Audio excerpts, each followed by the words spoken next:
생명의 말씀을 밝혀 나의 다름질도 헛되지 아니하고 수고 헛되지 아니하므로 그리스도의 날에 나로 자랑할 것이 있게 하려 함이라. 아멘. 아시다시피 이대자 목사님을 통해서 나온 직접 입으로 나온 설교를 한 편 같이 읽으면서 은혜를 받도록 하겠습니다. 자, 주의 날에 자랑할 것이 있는 자가 되자. 주의 날에 가까운 것 같아 하는 것 같아. 이 주의 날은 언제죠? 오신 날을 말씀한 거죠. 그때 어떻게 해야 돼요? 뭐가 있어야 돼요? 자랑할 것이 있어야 된다는 말입니다. 아멘. 이 예수님이 이 땅에 몇 번 오시게 돼 있죠? 과거에 한 번 오셨고 또 한 번 더 온단 말이에요. 초림, 재림. 초림 주는 목적이 뭐하러 오셨다는 겁니까? 아시다시피 십자가에 죽어서 만민의 죄를 탕감을 해서 예수를 믿음으로 죄사함을 받고 영원히 지옥 가서 형벌받을 수밖에 없는 심판록에 기록되어 있던 이 이름이 생명초로 옮겨지고 그리고 천국 백성이 되고 하나님의 자녀가 되는 이런 축복을 예수를 믿음으로 얻게 되는 것입니다. 아멘입니까? 네, 그거 하나 세계 만방에 지어놨던 것이 이날까지 기독교 역사예요. 다시 말하면 초림주가 알다시피 베들레헴에 탄생했는데 그가 또 십자가에 죽으셨고 부활했고 승천했고 예수님이 십자가에서 완전 속죄를 이루었다. 구원을 완성했다. 이것이 세계 만물로 전파되는 데 있어서 종들에게 성령을 보여주셔가지고 사용을 했다고 말이에요. 그래서 예루살렘과 온 유대와 잘하셨고 그다음 어디요? 사마리아와 땅끝까지도 내 증인되라 그렇게 해놨거든요. 근데 그거 하나 말씀 이루기 위해서 베드로가 직접 온 것은 아니고 베드로의 사명의 계통을 이어받아서 바울의 사명의 계통을 이어받아서 많은 수많은 종들이 그야말로 그들의 뒤를 따라서 주님의 뒤를 따라서 생명을 바치면서 순교를 하면서 온 세상에 교회를 확장시켜 놨는데 이날까지 전한 복음은 다른 게 아니에요. 다른 복음 전하면 안 되고 꼭 그 복음 뭐예요? 십자가 도복 초림지로 오신 예수. 그러면 이 천국 복음이 이제 모든 민족에 전파되고 나면 예수님이 어떻게 한다고 그랬죠? 다시 오신다고 그랬죠. 다시 오신다고. 그래서 이게 뭐예요? 재림이야, 재림. 그러면 초림은 누가 맞이했어요? 초림주는 죄인들이 맞아요. 죄인들이. 그죠? 죄인들이 맞이했어요. 초림은 죄인들이 맞이했고 재림은 누가 맞아야 돼요? 재림은 의인들이. 네, 그렇죠. 예수 믿고 의인들이 돼야 되는 거예요. 다시 말하면 초림주는 값없이 죽으러 오셔서 구원해 주었고 두 번째는 상급과 보응이 있다. 상급주로 오는 거예요. 예수 믿고 나서 열심히 주의를 해서 주님 앞에 받을 것이 있는 사람들에게 상을 갚아주러 오시는 것이 뭐라고요? 재림이라고 말이에요. 재림. 그래서 이날까지 수많은 순교종들도 그렇게 자기의 부모, 처자, 형제, 전토, 친척을 다 버리고 복음 나가다가 자기 생명까지 버린 그 사람하고 그 사람이 전할 때 그냥 죽기 전에 예수 믿고 딸랑 구원받은 사람하고 차이가 같아요? 틀려요? 아니, 다르는 거예요. 달라요. 그래서 하나님은 히브리서도 하나님이 살아계신 것과 그 다음에 뭐예요? 그가 상주시는 이심을 믿어야 하나님 기쁘게 한다는 거예요. 하나님은 공의 하나님이에요. 그래서 사랑을 누구든지 구원받기를 바라고 또 진리를 알고 또 천국 백성이 늘 원하지만 그러나 구원은 그렇게 똑같이 죽지라도 십자가로 상급은 다르단 말이에요. 상급. 그래서 성령을 받으면 어떻게 됩니까? 죄를 회개할 뿐만 아니라 어떻게 돼요? 이제 주의 충성을 다해 하는 거거든요. 너에게 은혜를 주시는 것은 뭐예요? 은혜를 주신 것은 고난을 받게 하려 함이라. 고난을 받게. 그래서 이날까지 많은 종들이 순교를 했고 마지막 주님 오실 때도 우리가 예수만 믿고 왔다 갔다 하면 재림주 맞이한다고 못 맞이한다고요. 잘할 것이다. 잘할 것이. 근데 오늘날 주님 재림이 임박했습니까? 안 임박했습니까? 야, 우리 성경의 징조를 볼 때 아이고 바울 때부터 온다던 뭐 예수님 이제 올 게 뭐 있어? 또 언제 또 천년 갈지 지인다 2000년 갈지 알 게 뭐야? 이런 사람이 있는데 아니에요. 일단 천국 복음이 모든 민족에 전파되고 나면 세상 끝이 온다 그랬고 세상 끝날이 되면은 우리 계시록 보면 공산당이 나온다 그랬고 또 과학이 엄청 발달한다는 말씀이었습니다. 과학이 지식이 더하며 다니엘서도 보더라도 왕래가 엄청 빨라진다는 거예요. 그래서 뭐 그냥 많은 사람이 왕래하며 그랬거든요. 지식이 옛날에 비해서 지금이 같아요, 틀려요? 엄청나잖아요, 엄청나. 어제가 그야말로 옛날같이 말이죠. 1년 전에 건 완전 옛날 지식이야. 날로 막 새로운 지식이 나와가지고 그야말로 첨단이라 막 최첨단. 기가 막힌 거야, 이게. 조그만 핸드폰 하나 가지고 지구 반대편 사람하고 통화를 하고 그 다음에 서로 얼굴을 보고 이게 과거에 몇십 년 전만 해도 이게 상상이나 했을 일이 아닌 얘기예요. 근데 현실로 이루어진 거예요. 이게 왜 그러냐? 이날까지는 말이죠. 이 과학이 사실 어떻게 왔다고 해도 과언이 아니에요. 이대로 거의 그냥 뭐 농사 짓고 사냥하고 그 옛날에는 그냥 운막 쳐놓고 하다가 굴 속에다 좀 나와가지고 이제 초가집 짓다가 뒤에 기아집 짓다가 조금 벽돌 짓다가 그 정도였어요. 그 정도 하고 맨날 사람들 태어나가지고 그 동네에서 뭐 그냥 먹고 살다 죽고 했는데 마지막에 말이죠. 지금 막 이렇게 막 과학 발전이 올라가는 거예요. 이건 왜 그래요? 주의 재림이 때가 돼서 그렇다. 그래서 이 과학 문명을 통해 가지고 앞으로 우리 기독교는 2000년 동안 초림주를 증거했어요. 2000년 동안. 초림주 증거하는 데는 얼마 걸렸냐? 잘 알아야지 이제 2000년 걸렸다. 2000년. 근데 마지막 재림주 오시는 이 마지막 복음을 전하는 것은 몇 년 걸린다고 그랬어요? 네, 3년 반. 우리 저기 배임사에 오신 지 얼마 안 됐는데 잘 무장하신 요한계시록 11장에 보면 3년 반, 한때 두때 반 때 1260일 예언한다 그랬단 말이에요. 옛날에는 예수님을 세계 만국에 전하기 위해서는 걸어다녀야 돼. 그러니까 어떻게 돼요? 2000년 걸리게 된 거예요. 이만큼 가다가 복음 전하고 또 죽고 이만큼 가다가 또 죽고 있단 말이에요. 근데 마지막 때는 어떻게 돼요? 과학이 발달해가지고 역사가 났다 그러면 어떻게 돼요? 순식간에 막 세계 전파되게 되거든요. 그래서 요새 지금 뭐 TV 말할 것도 없고, 그 다음에 뭡니까? 뭐 인터넷, 뭐 유튜브, 뭐 핸드폰, 뭐 이런 방송, 뭐 이게 나온 거 전부가. 요즘도 지금 코로나 때문에 학교를 못 가가지고 수업을 어떻게 합니까? 옛날 학교 안 가고 선생님 와서 어떻게 들을 수가 있겠어요? 근데 지금 다 안방에서 핸드폰 가지고 뭐 PC, 컴퓨터 가지고 아니면 뭡니까? 뭐 타블릿 PC 가지고 선생님이 강의한 거를 대학생, 뭐 고등학생, 중학생, 초등학생까지 다 뭐 안 가고도 막 보는 거예요, 이게. 기가 막힌 시대가 온 거 아닙니까? 이것이 과학 발전, 그래서 과학 발전을 통해가지고 과학을 가지고 하나 두 가지 이용해요. 첫째는 뭔 일이 됐었냐? 이 동방에 나타나는 이 말세 진리를 순식간에 세계 한번 접하는 일에 이 과학을 한번 들어쓰게 되었습니다. 과학을. 그리고 세계 복음 다 전파해놓고 이제 어떻게 해야 되겠죠? 이 세상을 때려부수고 심판하고 살시대기 위해서 과학을 통해서 이용하는 거예요. 그래서 원자탄이 빵빵 터지고 수소탄, 막 중성탄이 빵 터져가지고 세계 죽일 놈들을 싹쓸이 죽여버리고 이 세상을 깨끗이 청소하고 그럼 새로운 시대에 이루게 되어 있다. 과학 발전이 이렇게 이루어진다고 볼 때에 이걸 그냥 과학 발전 자체를 옛날에 그래서 야 대단하다 하고 자랑할 것으로 여길 것이 아니라 뭘로 깨달으라고요? 분명히 누가 가까이 한다? 주의 재림이 임박했다는 것을 알아야 할 것이다. 아멘 합시다. 네, 과학이 이렇게 발전된 거 보면 분명히 주의 재림이 임박했다. 그러면 주님 오시려고 가까운 우리가 이 마음을 이 땅에다 둬야 되겠어요. 주님 오실 때 칭찬받는 일에 목적을 두고 주님 오실 때 잘할 것이 있는 자가 되는 것에 목적을 두고 우리가 하루하루 신앙생활을 해야 된다 그 말이에요. 자, 그러려면 첫째 어떻게 해야 되냐? 12절에 박종원 목사님 책 앞에 계시니까 밀고 있어요. 12절 다시 한번. 그러므로 나의 사랑하는 자들아 너희가 나 있을 때뿐 아니라 더욱 지금 나 없을 때에도 항상 복종하여 두렵고 떨림으로 너희 구원을 이루라. 아멘. 항상 뭐 하라고 그랬어요? 복종하여 두렵고 떨림으로 너희 구원을 이루라 했습니다. 항상 어떻게 해야 된다고요? 복종의 생활을 해야 된다. 복종. 만약 어떤 사람이 처음에 복종을 잘했다 해요. 근데 항상 복종치 않고 중간에 변형이 어떻게 돼요? 처음에 복종한 일은 무효가 됩니다. 무효가 됩니다. 그럼 우리는 항상 복종하는 일을 하기 위하여 어떻게 됐습니까? 방심하면 안 돼. 마음을 뻥 놓고 있으면 안 되는 거예요. 씨름 선수가 상대방이 공격이 올 것을 어떻게 해요? 딱 긴장을 해가지고 이렇게 대비를 하고 있어야 되는데 그렇진 않고 멍청하게 그냥 방심하고 있다면 상대방이 공격이 오면 사정없이 넘어지게 되거든요.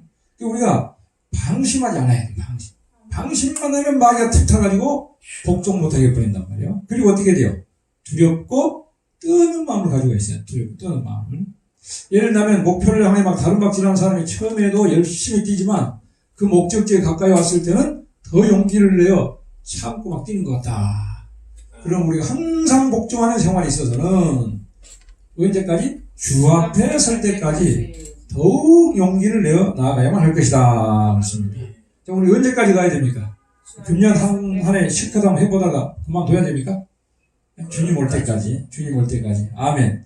오늘의 수많은 종들 가운데 처음에는 열심히 일했다가 얼마 못 가서 그 열심히 쉬고지고 마는 사람이 너무나 많다고 본다.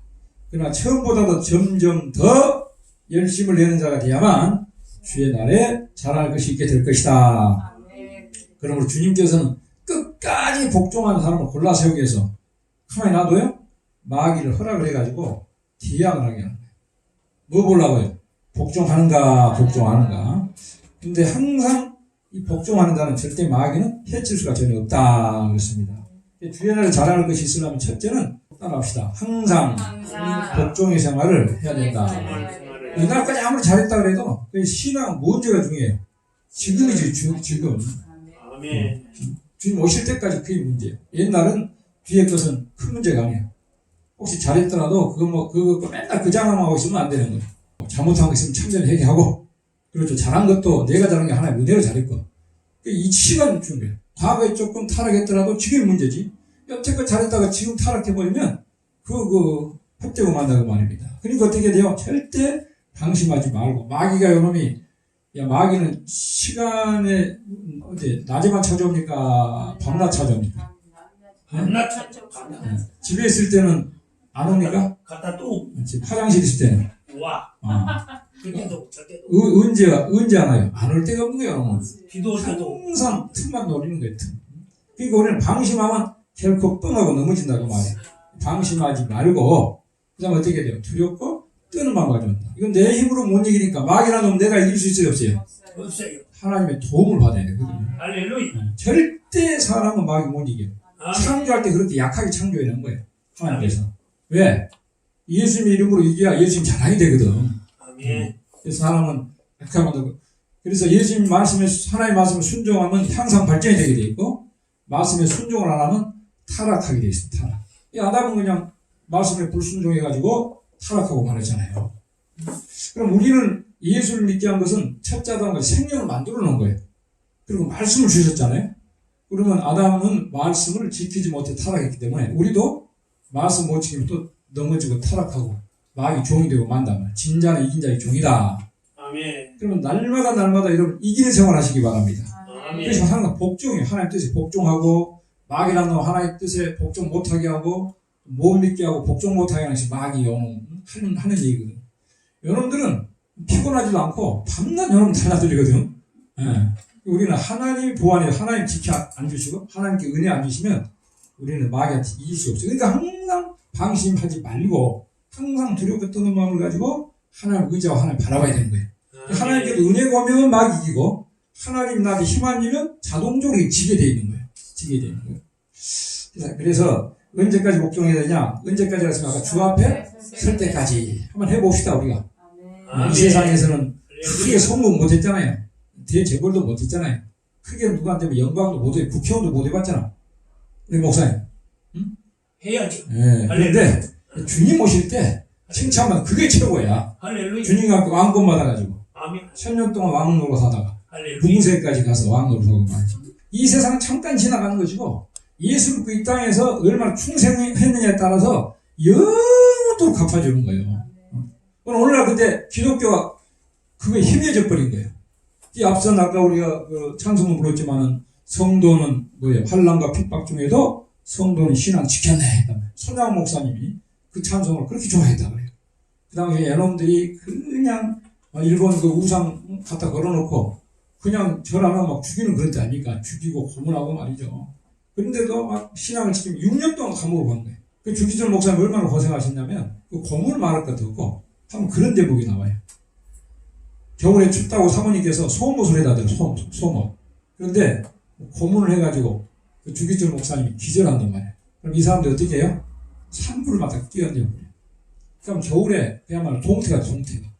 그리고 심지어는 이 여기에 막 얼음이 꽉 차가지고 이렇게 구워지도 않대요. 그래서 사모님한테 제발 소못 해오지 말고 얇은 톳 뭐라 그래요? 껍데기로 된 옷을 좀 해오라고 그렇게 했대요. 그 추운 겨울에 그 냉방에서 사상 하나 신앙 하나 지키려고 그랬던 거예요. 근데 그분이 설교할 때 뭐라 했습니까? 내가 주님께 주신 십자가를 지지 않고 내가 주님 앞에 가면 주님이 나보고 뭘 하겠냐. 스데반도 청장님도 순교를 다 했고 수많은 순교 종님들이 그 길을 갔는데 나도 그 뒤에 뒤를 따서 가야 되겠다. 그래서 마지막 순교의 길을 떠날 때 어떻게 당신 어머님이 노모님 하고 계세요. 연세 많으신 노모님이 저희 노모님을 주님께 맡깁니다. 그리고 아내가 병이 들었대. 모종 모여서 몸이 엄청 약했어요. 원래 부인은 돌아가셨고 우리 병든 아내를 주님께 맡깁니다. 얘들이 꼬물꼬물해요. 몇 살만, 5, 6살, 7, 8살. 여러분 그 주광조 장로님이라고 그분이 넷째 아들인데 그분이 간증해 놓은 것이 유튜브에 보면 있어요. 들어보면 참 은혜가 직접 감옥에 가가지고 당신 아버님이나 어머님이 고문당했던 걸 막 얘기를 하는데 정말 눈물 없이 들을 수가 없더라고요. 그래서 주광조 장로님 내가 또 일사각오란 책을 한번 읽고 저희 그 극동방송 가가지고 제가 악수를 한번 했거든요. 근데 눈물이 핑 들어오더라고요. 주기철 목사님이 그 헬스원인데 그 어린애들 놓고 주목사님 가셨는데 하나님께서 은혜로 또 키워주셔가지고 그 극동방송 부사장까지 하셨는데 나머지 형님은 어디 뭐 그냥 순교해버리고 동생도 배우지를 못해가지고 일찍 아버님 가셔버리니까 돈이 없어 배우지를 못해. 그리고 신사참배하려고 이제 쫓겨다니다가 그야말로 엉망된 거예요. 사람 볼 때는 참 비참하게 인생 잘못 사는 거 아니에요? 잘못 산 거 아니에요? 이 어머님 놔두고 처자식 놔두고 그리고 죽냐 이 말이에요. 그런 바보 같은 사람이 어디 있냐고. 그런데 그것이 어떻게 돼요? 정말로 잘 산 그런 인생이거든요. 저도 그래서 예수 믿고부터는 숨겨야 되겠다. 왜? 예수 믿는 것이 최고의 복이고 그런데 예수를 믿어도 잘 믿어야 되겠어? 시원찮게 믿어야 되겠어? 그냥 잘 믿어야 되겠다는 거예요. 그런 말을 들더라고요. 우리 아까 뭐 죽어야 사는 교회라는데 저는 죽으면 사는 거예요. 자꾸 바꾸지 말라니까 자꾸 그래. 따라해서 죽으면 사는 교회. 앞으로 똑바로 불러주시기 바랍니다. 십자가에서 정과 욕심을 못 박았는데 아직도 요놈이 살아나오니 집 밟아버려야 돼. 집 밟아버려. 그러니까 앞으로 순교도요. 이거 살아있으면 순교 못해요. 인간서지야 가장 먼저 죽여야 돼. 죄에서 이제 내 속에 있는 마귀 새끼도 내 속에 있는 죄도 못 이긴 사람이 무슨 다른 사람을 구원하고 살릴 수가 있겠습니까? 사실은 진정한 그리스도 일꾼이 못 되는 거예요. 그래서 과거에 참된 순교종들은 정말 그랬다니까요. 내가 죽어서 한국교회가 산다면 내가 죽어서 이 나라가 구원받는다면 기꺼이 죽겠다. 죽겠다는 거예요. 그래서 손양호 목사님 유명한 그 일화가 있잖아요. 세 가지를 말씀했는데 한번 따라해보자. 잘 믿자. 잘 살자. 그 다음에 세 번째는 뭐라 했죠? 잘 죽자. 잘하시네. 같이 한번 잘 죽자. 순교단은 그래서 그냥 최봉성 목사님 설교를 하는 걸 한번 이대자 목사님 들으셨던 거예요. 근데 그냥 30분 동안 계속 죽자고 말지 죽자. 예수 잘 믿는 사람은 순교할 만큼 은혜 보는 거예요. 바울도 십자가의 그리스도 복음을 전하기 위해서 나도 주님의 죽음을 본받아. 죽겠다는. 그래서 결혼도 안 하고 그냥 전도하다가 결국 가지 않습니까? 얼마나 이 땅에서는 자식 하나도 없고 그 다음에 결혼도 안 하고 뭐요? 세상상 볼 때는 큰 부를 이뤘으면 뭐 이뤘습니까? 그냥 감옥에 가가지고 결국 형장이수로 살았잖아요. 그런데 그가 전한 복음은 세계 전파되고 그분은 하늘에서 영원토록 그 영광을 누리게 된다 그 말입니다. 그럼 우리도 참 주님 오시기 전에 정말로 마귀가 또 옛날보다 더 바라게요. 또 여러분들 얌전해요. 더 바라가 우는 사자같이 달라든다. 우는 사자같이 바락바락. 그럼 우리는 어떻게 주님 앞에 설 때까지 항상 방심하지 말고 그리고 또 얼마나 하나 의지해가지고 주님께 순종하다가 주님을 맞이한 여러분 되시기 바랍니다. 그래서 계시록 14장에도 어린 양이 어디로 인도하든지 따라가는 자매 그랬다고 말합니다. 그래서 겟세마네 동산 따라가시겠어요? 맨날 그냥 예수님 가는데 맛있는 빵이 얻어먹고 구경도 잘했죠. 죽은 사람도 딱 살려놓고 말이죠. 별것 다 구경했단 말이에요. 아니 또 바다도 갑자기 잔잔해지고 그런데 마지막 가야 할 길은 뭐예요? 예수님도 죽으셨고 그다음 그분들도 뒤따라 죽으셔야 됐습니다. 그래서 이날까지는 사실 순교자들이 술을 채우는 순교자. 아무리 예수 닮은 것 같아도 순교하는 사람은 하늘에서 왕권이고 순교한 종들이 증거할 때 믿고 따라온 사람은 백성이 되는 겁니다. 우리 주님 오실 때까지 충성되게 은혜 받아가지고 진리를 증거하다가 주님 맞이하는 종들은 구름 타고 올라가서 변화성취하는 주님 맞이하고 그리고 이제 환란과 우리가 지금까지 따라온 사람들은 세시대 백성으로 가는데, 그래서 점점점 열심을 해야 되겠어요? 쉬워져야 되겠어요? 예. 주님 오셔서 가까운데, 마라톤 하는 사람이 목적지에 가까우면 어떻게 합니까? 젖먹던 힘까지 막 내가지고, 이를 악물고 말이죠. 쓰러지기 직전까지 막 달리잖아요. 그래, 여러분, 영적으로 주님이 오실 날이 어디 점점 가까운 거죠? 실제 작년보다 금년 1년 가까운 거예요. 그렇죠? 예. 또 저번 달보다 이 달이 한 달 더 가까운 거예요. 우리는 어디를 향해 가는데 어디를 향해 갑니까?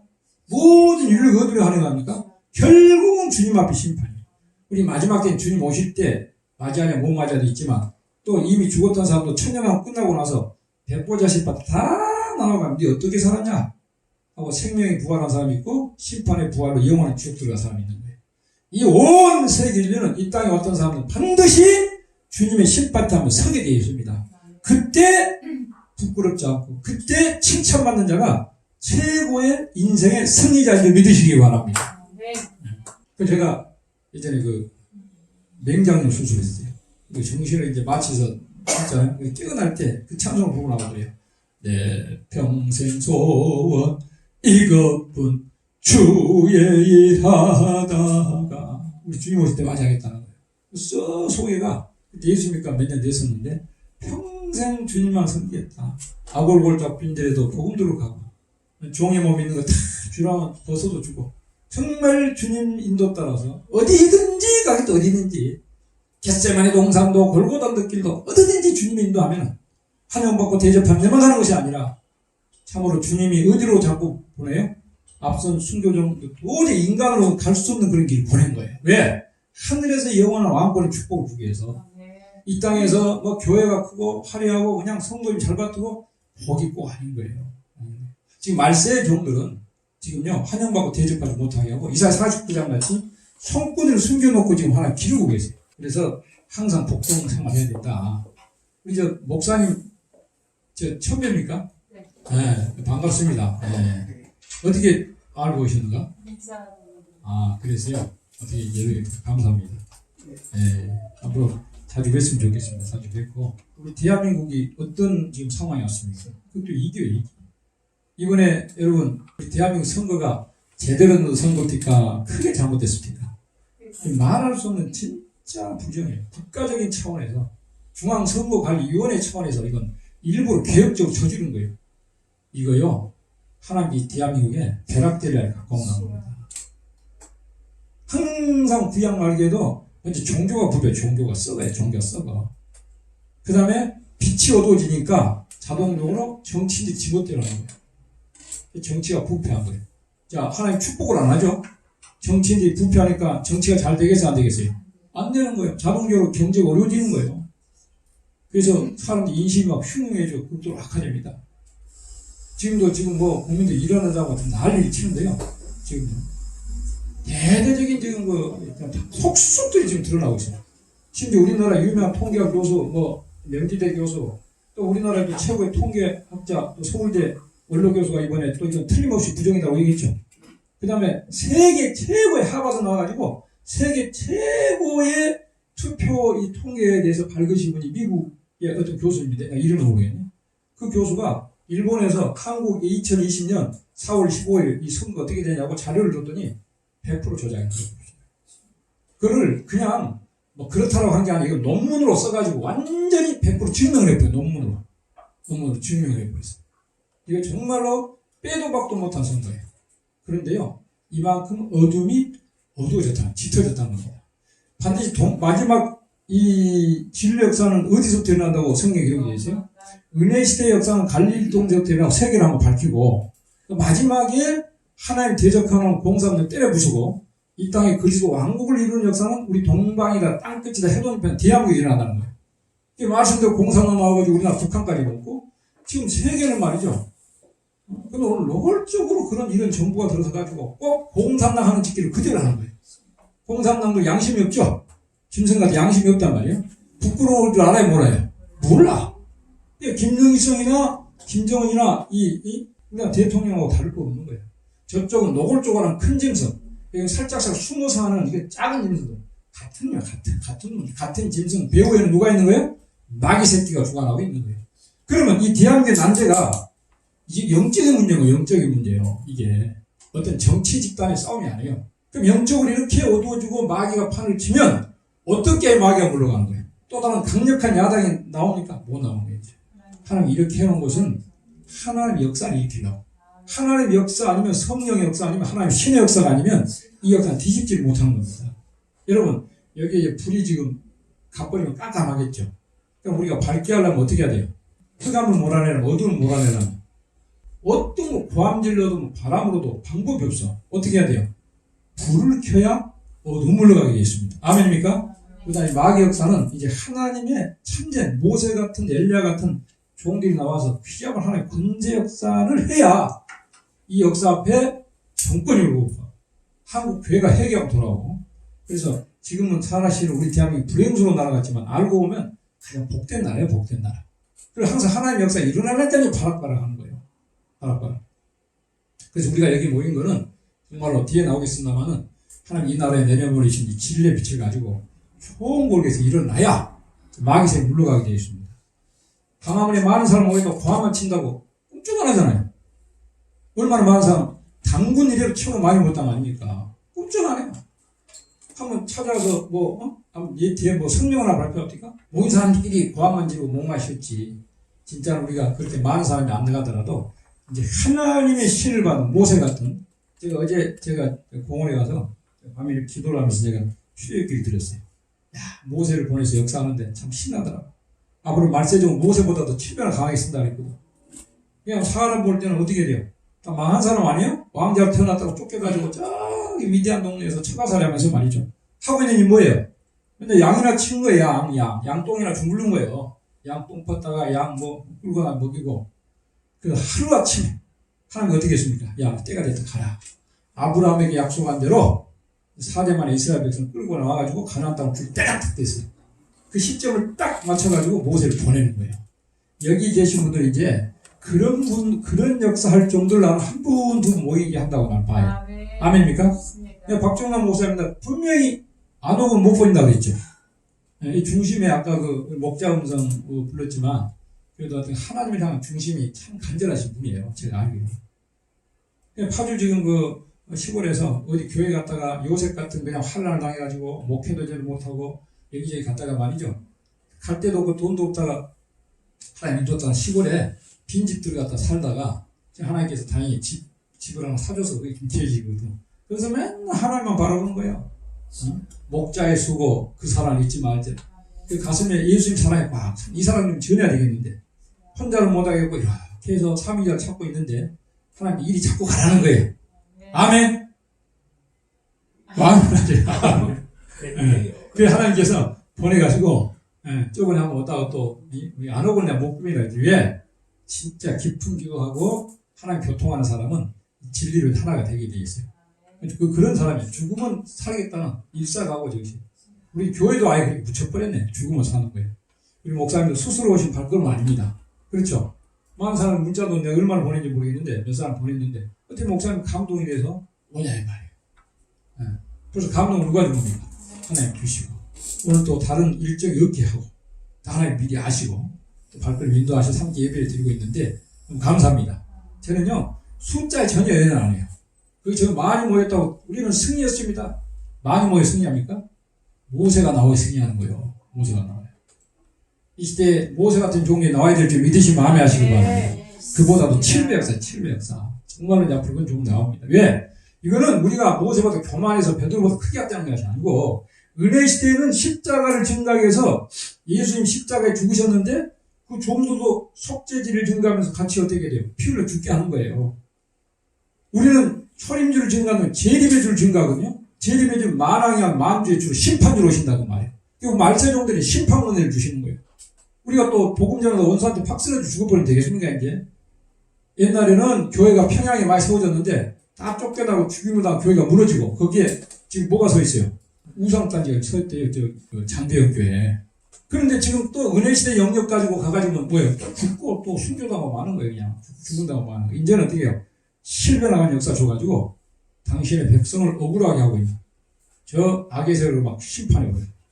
모세를 보내가지고 애굽에 10가지 재앙을 쳐가지고 두 손 들고 그 다음에 끌고 나와가지고 어떻게 했었어요? 끌고 나와가지고 자꾸 강팍한 것은 왜 그랬다 하시면 하나님의 영광을 나타내려고. 그냥 내보낸다 순순히 내보내버리면 아무 역사를 할 필요가 없잖아. 하나님 자랑이 안 돼요. 항상 어려움을 줘놓고 인간으로 해결할 수 없을 때 하나님의 신의 역사 회개될 때 하나님의 영광이 나타나거든. 이거 뭐 10번, 한두 번 다음에 10번까지 했다가 얘는 아들 다 죽이고 손 들었는데 또 어떻게 요놈들이 또 따라와. 그래서 이스라엘 백성은 육지같이 싹 건넜단 말이에요. 그러니까 그때 그놈들이 따라올 때는 어떻게 됐어요? 그냥 앞으로 못 나가고 천벙처럼 바퀴가 안 돌아가고 막 그러다가 모세가 또 손을 내밀어 지팡이를 내버리니까 다시 물이 어떻게 싹 덮쳐가지고 지금도 그 김성학 집사가 가서 탐사를 했는데 거기에 그 과거 애굽 시대에 이 마차가 지금 대형 발문관이 있대요. 대형 발문관에 그 마차랑 똑같은 것들이 홍해에 널브러져 있답니다. 찍었다는 거예요. 이건 정말 오늘 신학자들이 성령 떠난 사람들이 출애굽도 안 믿어. 그 하나님 종이 아니야. 하나님 종이 아니야. 말만 교수, 말만 신학자지. 우리는 출애굽 역사보다 더 큰 역사를 한다는 것이 하나님의 말씀입니다. 근데 이 말씀 믿어지십니까? 저는 이렇게 믿고 가는 겁니다. 틀림없이 김정은 정권 제가 무너뜨린다 우리가. 무슨 역사? 하나님의 역사. 잠깐 동안 마귀를 떨어서 계시록 8장 보면요. 3분의 1 때려치고 또 그 정도가 아니라 세계를 묘할 때 동방 땅끝에서 공산당하고 셋이 쏜다는 멸공지가 일어나가지고 세계를 밝힌다고 말씀했는데 어쨌든 자 넘어가요. 첫째는 한번 따라서 항상 복종의 생활을 하는 자. 두 번째는요. 어떻게 한다고요? 모든 일 원망과 시비 없이 행해야 된답니다. 13절 15절. 너희 안에 행하시는 이는 하나님이시니 자기의 기쁘신 뜻을 위하여 너희로 소원을 두고 행하게 하시나니 아멘. 모든 일을 원망과 시비가 없이 하라. 아멘.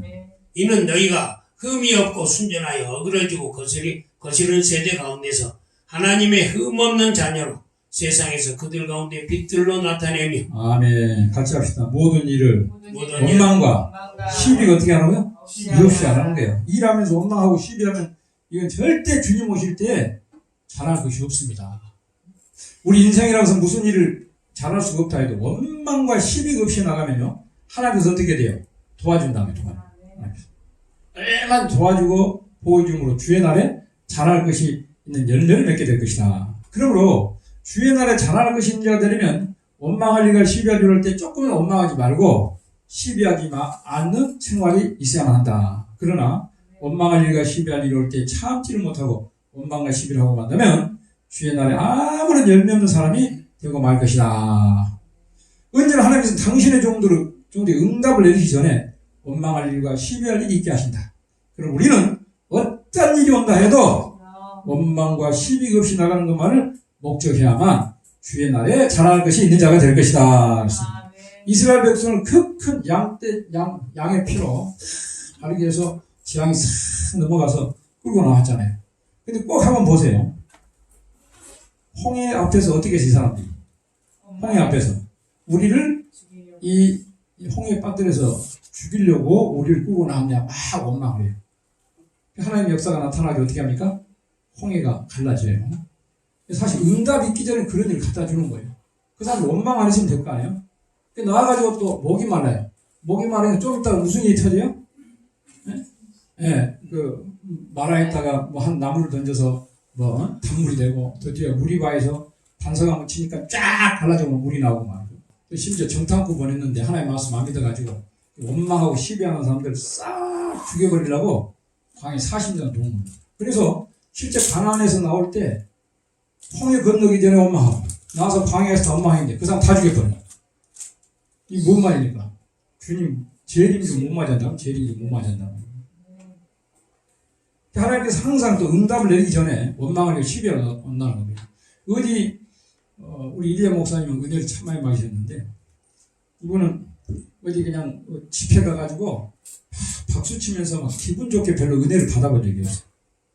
중심 성교나 은혜를 받을 때도 다 신학교 다니면서 지었던 교회를 빼앗기고 정말 원망한 일이죠. 그런데 그 목사님에 대해서 못마땅한 마음을 가졌더니 야 이마 내가 기름 부어 세운 하나님 종들 네가 고향 놈이 하냐? 그러면서 이 책망이 오는 거예요. 이거 아닙니다. 주님의 마음이 아닙니다. 그래가지고 대한수도원을 찾아가가지고 이 마음에 중심에 성결을 주시옵소서 기도에 응답을 받아요. 그리고 그런 응답이 오기 전에 꼭 예배당을 쫓겨난단 말이에요. 그리고 이사야 40장대로 세임을 받았는데 그때 수도원을 져가지고 한참 운영을 하는데 계좌들이 들고 일어나가지고 말이죠. 운영권을 뺏어버려요. 그리고 이 목사님 끌고 가가지고 계룡산 그 어디냐면 그 비밀군한테 가다 놓고 꼼짝도 못하게 하는 거예요. 정말 원망할 일이죠.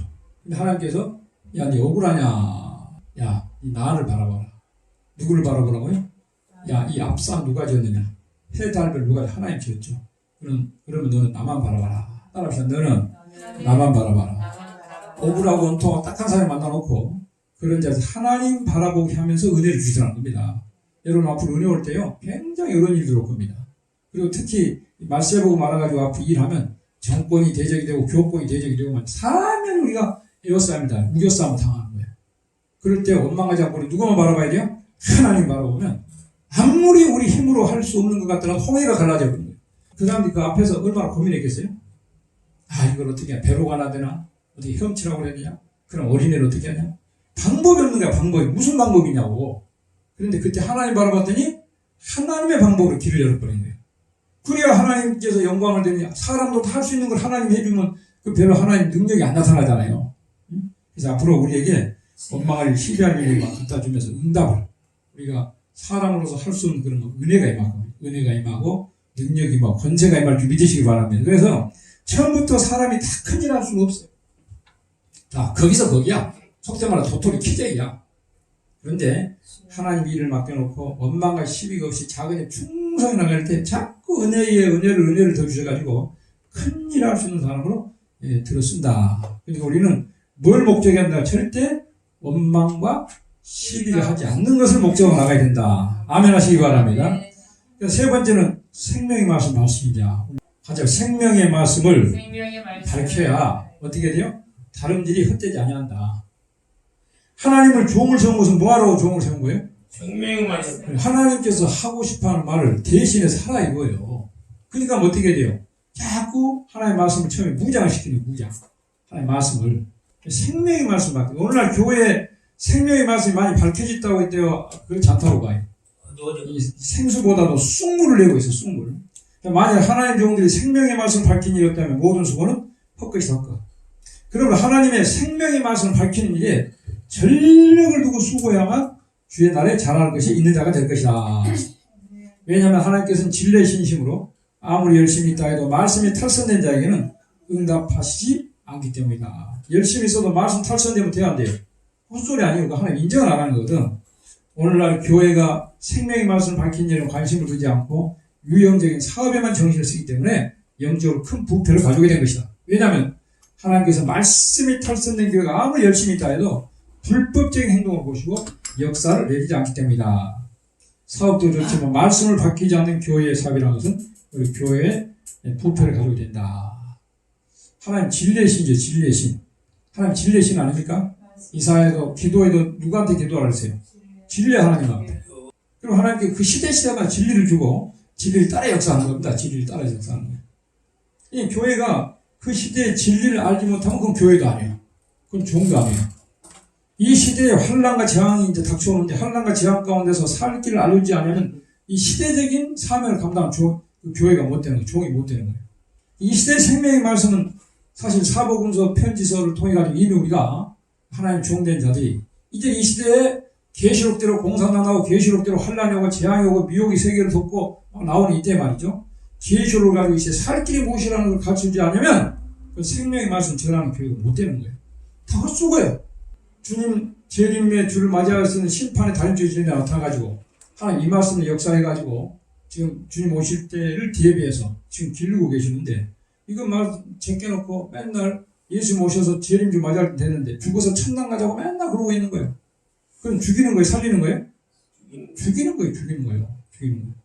그래서 이 시대에 신령한 종들은 이 생명의 말씀을 통해서 눈을 바짝 뜨고 이 말씀을 무장을 해가지고 주의 종이 돼야지 괜히 헛소리하고 다니면 목사도 아니고 그는 하나님 보실 때 꼭 옛날 예수님 당시에 예수님 잡아주겠던 바리새인하고 다를 바 없는 거예요. 오늘날 기독교가 눈이 어두워다 보니까 하나님 대적하고 나온 공산당 받아들이고 하나님께 직접 내려보니 세일의 진리를 반대한다. 정말 죽을 놈들이 죽을 놈 목사님. 한번 보시라고. 세일 반대하는 사람 반드시 이사야 40장 소경에 기목을 해놓고 그런데 마지막 때를 가면 불에 타준다 그렇게 말씀했어요. 노아 때는 노아의 그 시대의 비밀을 지키지 않으면 물에 빠져 죽듯이 마지막에 세일의 진리를 순종치 않고 이 진리를 반대하면 반드시 불에 타서 죽는다 그 말이에요. 그래서 우리 이 귀한 종민들을 이 선지 신학원으로 인도하신 것은 이 시대에 우리는 사도들이 증거한 이루어진 초림의 주를 증거한 동시에 그것보다도 목적을 어디다 둬야 되겠지? 재림의 주를 맞이할 오메가의 진리.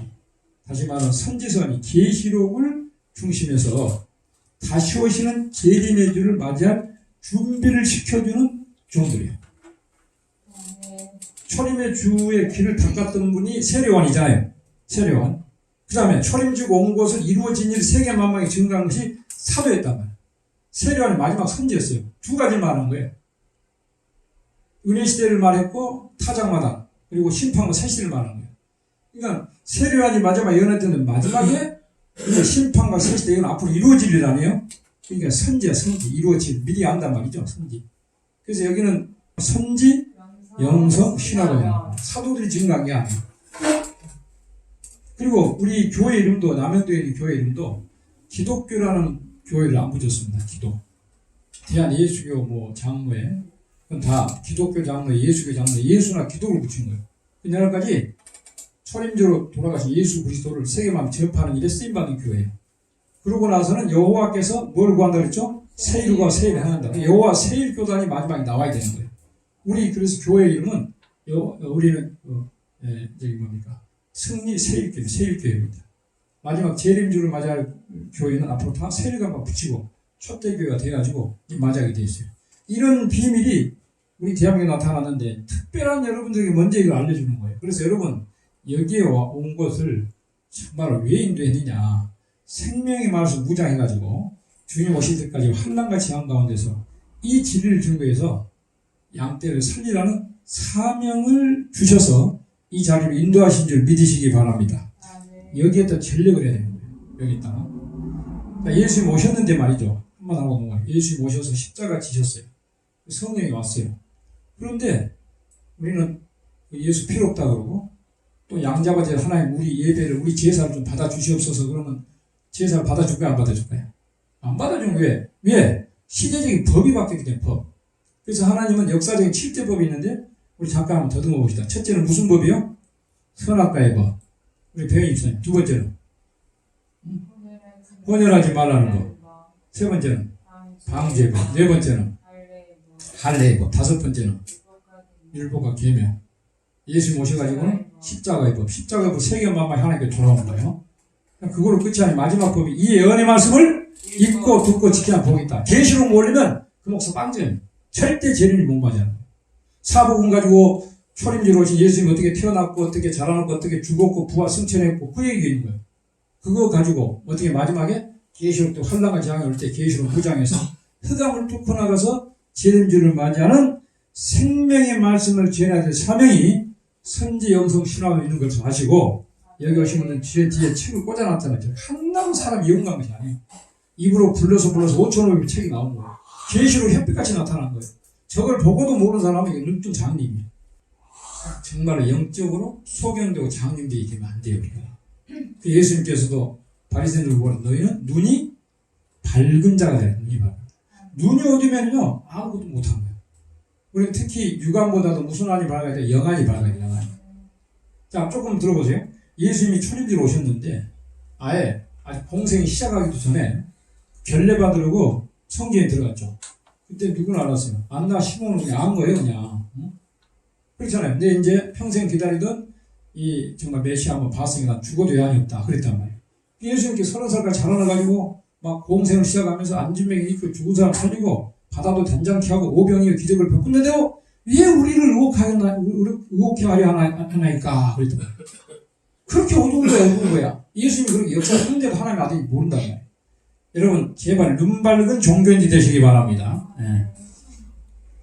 그 다음 네 번째는요, 참된 기쁨을 가지는 자, 그랬습니다. 17절, 18절. 참된 기쁨에는 흥분적인 기쁨도 있고 소망적인 기쁨도 있다. 그런데 참된 기쁨이라는 것은 주를 위하여 희생하는 것을 기뻐하는 것이다. 그러므로 주를 위하여 희생하는 것을 기뻐한다면 주의 날에 자랑할 것이 있는 사람이다 그랬습니다. 참된 기쁨. 옥중에 갔는데도 지금 로마 옥에 갇혀 있잖아요. 근데 빌립보 교인들한테 편지를 씁니다. 기뻐하라. 만일 너희 믿음의 재물과 봉사에 내가 나를 관제로 드릴지라도 관제. 만약에 재물로 당신을 드려버리는 거예요. 나는 기뻐하고 너희 무리 함께 기뻐하리니 이와 같이 너희도 기뻐하고 나와 함께 기뻐하라. 이 기뻐하는 것은 세상 흥분적 기쁨입니까? 예, 마약 먹고 기뻐한 게 아니고 세상 술 먹고 좋아한 게 아니고 오라가다 기뻐한 게 아니고 무슨 기쁨이요? 참된 기쁨. 하나님께로부터 오는 기쁨. 하나님께로부터. 기쁨에는 흥분적인 기쁨도 있다는 거예요. 소망적인 기쁨. 진짜 기쁨은 뭡니까? 주를 위해서 희생할 때 남이 알지 못한 기쁨을 하는 거예요. 근데 저녁마다 금식을 해요. 우리 전도하니. 근데 남이 모르는 뭐 기쁨이 있는 거예요. 다른 사람 다 맛있게 밥 먹어도 안 먹는데 이러도 모르는 게 있단 말이죠. 40일 저도 금식 좀 한다고 해봤습니다만 그때도 너무 기쁜 거야. 끝나고 나서 할 때도 은혜를 줘요. 뒤에는요. 내가 한 게 아니지 하나님께서 어떻게 40일 동안 굶었는데도 물만 먹었는데도 아무 지장 없이 이야 제가 그때부터 감사헌금을 아침부터 드리다가 지금 한 300번 가까이 지금 하고 있어요. 매일매일 너무너무 감사한 거야. 내가 평생 이 땅에 살면서 어떻게 천진만물 지은 대주지 하나님 위해서 요만큼을 희생할 수 있었던 거야. 너무 감사해요. 너무 감사해요. 그래서 그때부터 그냥 주여 감사합니다. 은혜 감사합니다. 이런 진리를 깨닫게 해주셔서 감사합니다. 이렇게 미혹이 많고 흑암이 짙은데 신앙의 종로를 따라 이 자리까지 오게 하시면 감사합니다.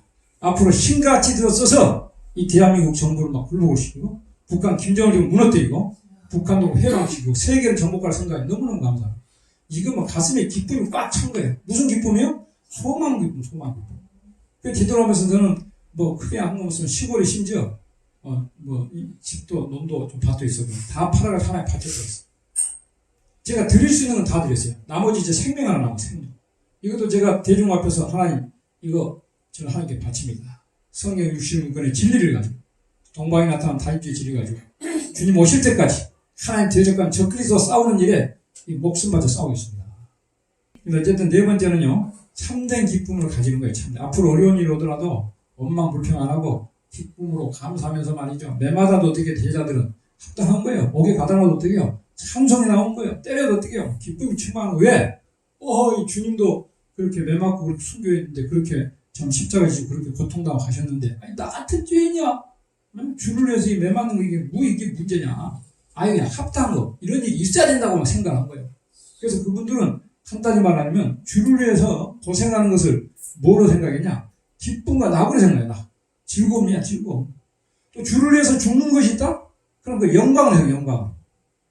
그래서 요한복음 21장에 보면 베드로가 거꾸로 매달 죽는데 베드로가 어떠한 죽음으로 하나님께 영광 돌릴 것을 가르치시느라 그렇게 죽음으로 하나님께 영광을 돌리는 거예요. 순교자들이.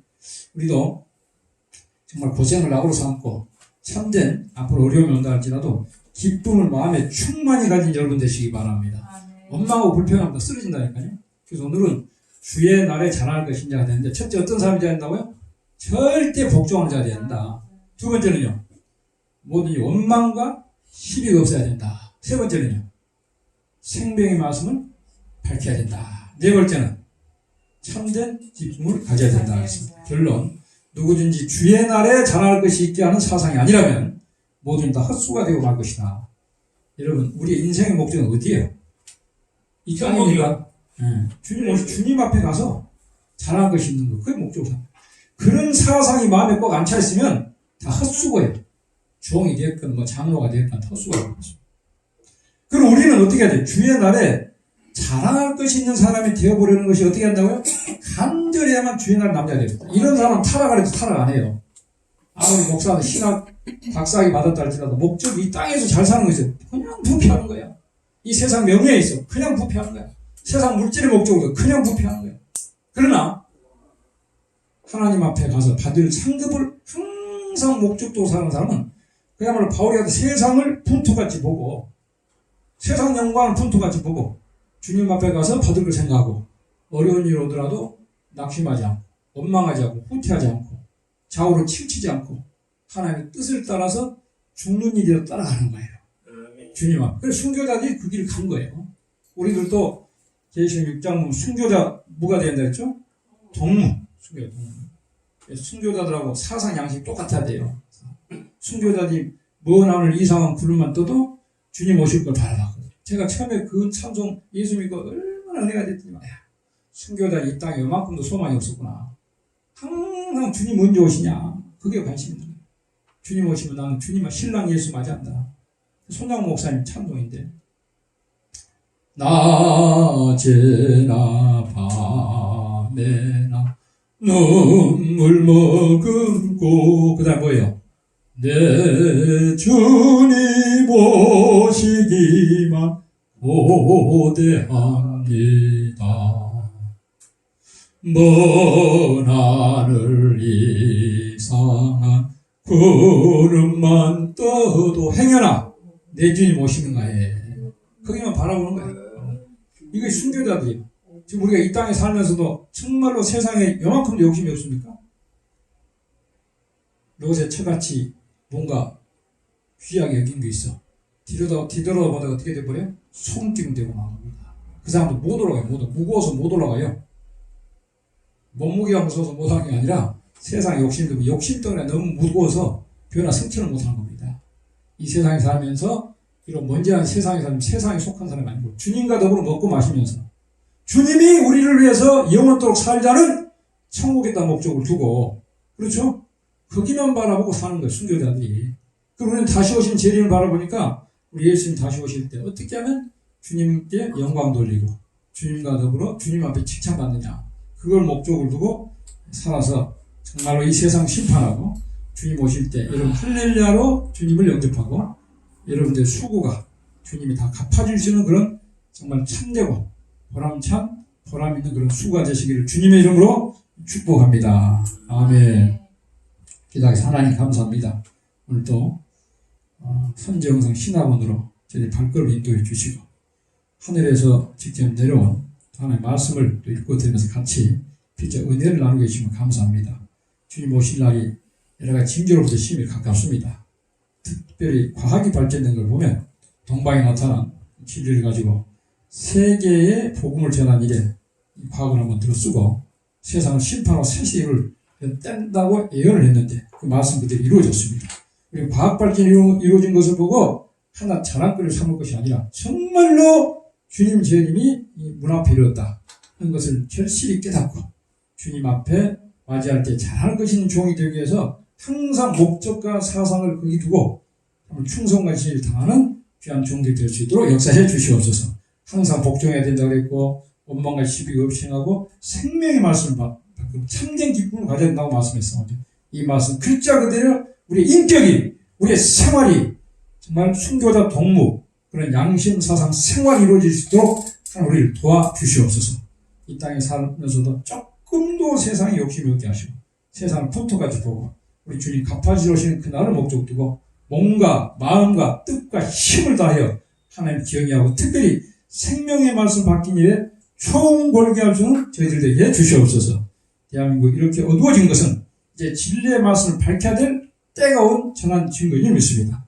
모세 때보다 엘리야 때보다 7배나 강한 역사가 말씀의 종에 임한다고 말씀하셨죠. 하루 종일 그 권세 역사를 대적에 내려보내주셔서 부패한 정권을 굴복시키고 북방의 악의 정권을 굴복시키고 대한민국을 신정국가 선진국가 이루어서 이 나라에 나타난 생명의 말씀 가지고 세계를 밝히는 그런 사명을 감당할 수 있는 우리 대한민국이 될 수 있도록 오늘 여기에 찾아온 귀한 종들을 통해서 열매가 나타나도록 축복해 주시옵소서. 예수 이름으로 기도하옵나이다. 아멘.